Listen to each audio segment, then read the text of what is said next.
One theme of the book that keeps popping up is how much you love your mom. Yes. My mom saw me in full capacity, in my joy, in my sorrows and everything, and accepted me for who I am. You know, she never once judged me. Let's just put it this way. Which, by the way, it wasn't that, you know, white people watch this and they're like, that's normal.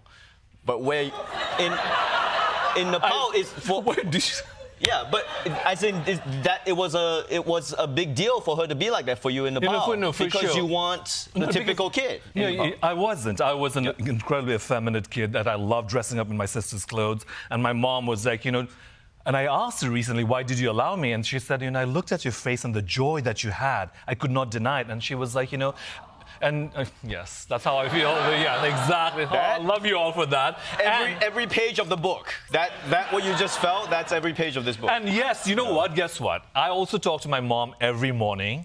You know, she lives in Nepal and New York. Right now, she's in Nepal. So I'll talk to her. I'll call her. Sometimes it's a deep conversation. Sometimes just like, you know, what did you eat? But my mother is someone who is looking at her, watching her, you know, raising us, like my siblings and I, alone, single-handedly, and then with such elegance and such, you know, like, I would say unbowed and unapologetically, was my first, you know, lesson in elegance and resilience. And I always keep on saying this.